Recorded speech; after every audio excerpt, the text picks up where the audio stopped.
I'm gonna be the king of the... Can I just say that of all the idiots, in all the idiot villages, in all the idiot worlds, you stand alone, my friend.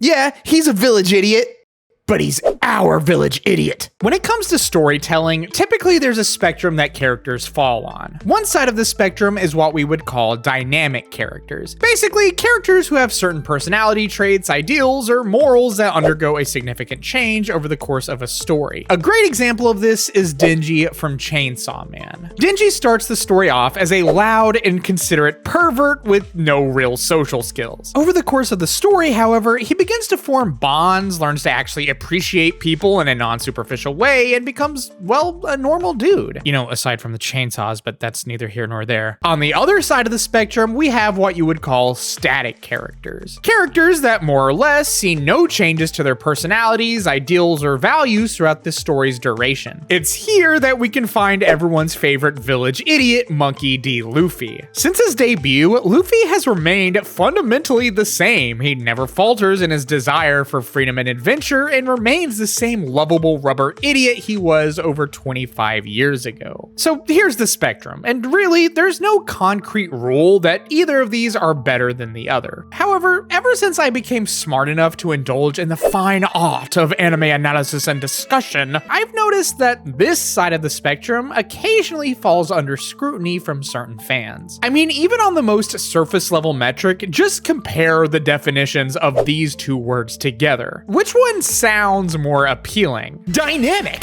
characterized by constant change, activity, or progress. Static, lacking in movement, action, or change, especially in a way viewed as undesirable or uninteresting. Based off of the definitions alone, static characters sound, well, kind of boring compared to dynamic characters. But today, I'm here to tell you that that's bullshit, dude. Think about it. If static characters were in fact fundamentally boring, then why are so many of the most iconic and beloved characters not only in anime, but in the entire freaking history of entertainment, static characters? Here, let's take this boring loser, for example. Goku is one of the most static characters to ever static character. That makes him so lame and dull, right? So lame and dull that they put his face on tons of merchandise, fast food promotions, video games, the Macy's Day Parade. That's how you know you've made it. All joking aside, Goku is a fixture of pop culture at this point. He's greatly loved and considered the template for other modern day shonen protagonists that are also widely loved. I feel like that alone is pretty undeniable proof that yes, static characters can work. They can work very,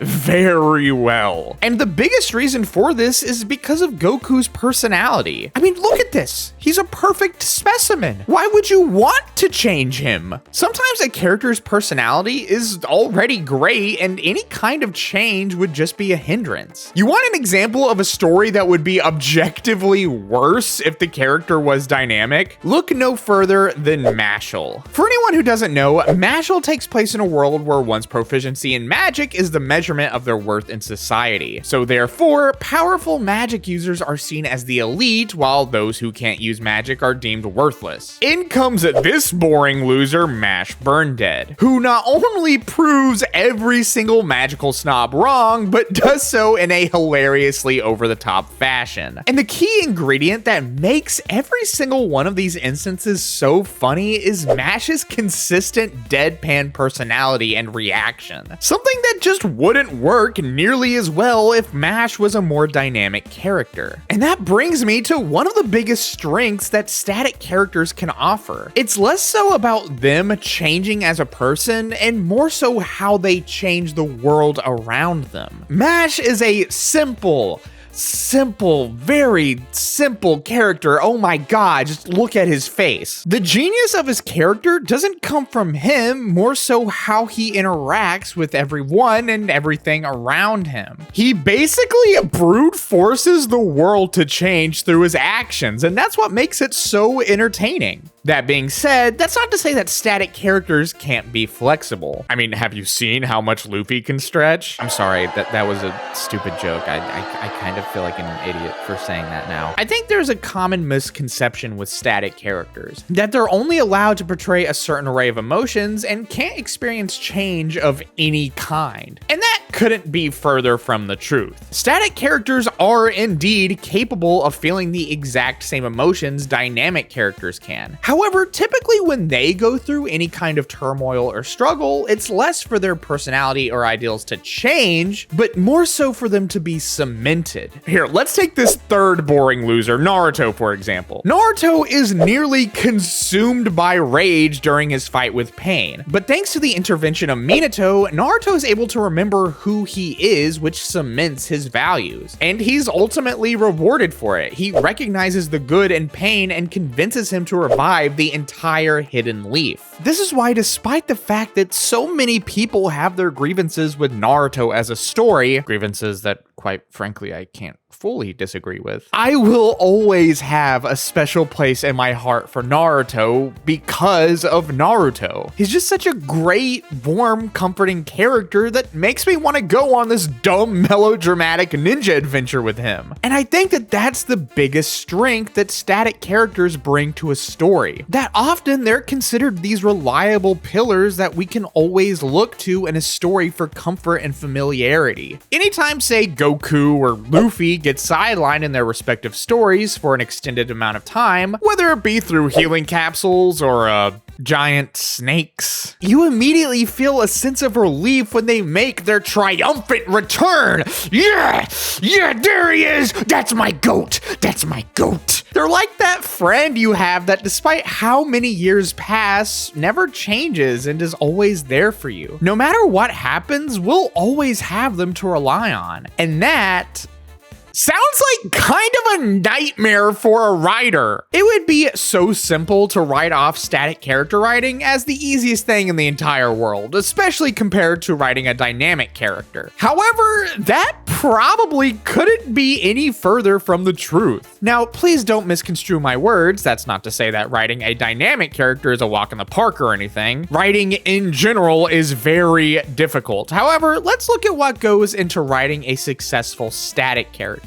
Imagine the pressure of having to write a static character that is capable of capturing the hearts of millions and standing the test of time. That alone is an incredibly difficult feat. Now imagine you have to keep that character consistent throughout the entirety of the story. I'd equate it to maintaining a Michelin star restaurant. Sure, getting a Michelin star is an incredible achievement if you're a chef. However, you also have to face the challenge of maintaining that Michelin star. You can put in the work to establish a great static character, but the moment you become inconsistent, the moment your well-established character does something they wouldn't otherwise do, then, well, in the words of Gordon Ramsay, fine dining!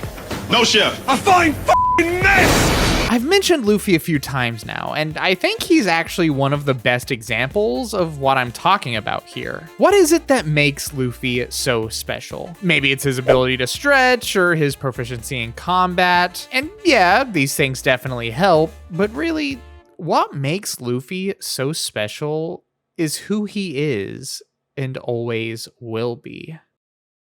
In One Piece, whether it's the government, warlords of the sea, or the pirate emperors, there's always some kind of oppressive, overwhelmingly strong force on the horizon, spreading misery to the lives of so many people. But then you have Luffy, this goofy kid always joking around, the only thing on his mind going on fun adventures with his friends. And despite all the odds against him, it's always this consistently goofy, fun-loving kid that brings all of these oppressive Goliaths crashing down. And that's just so satisfying and beautiful. I mentioned earlier how static characters can change the world around them. I used it to illustrate how it can be done humorously, but it can also be done emotionally. And again, Luffy is a great example of this. I mean, just look at all of these characters that Luffy has changed by just being true to who he is. He inspires everyone around him, whether they're in the story or outside of it in the real world. How many people do you think that Luffy has inspired to never give up on what they believe in? Considering that One Piece has sold, I don't know, that many copies, there's probably a good amount. And I think that is why static characters matter. They're like an anchor that helps keep us stable in an ocean of uncertainty and chaos. And there's something deeply comforting about the fact that despite how much the world around us might change, they'll always remain the same.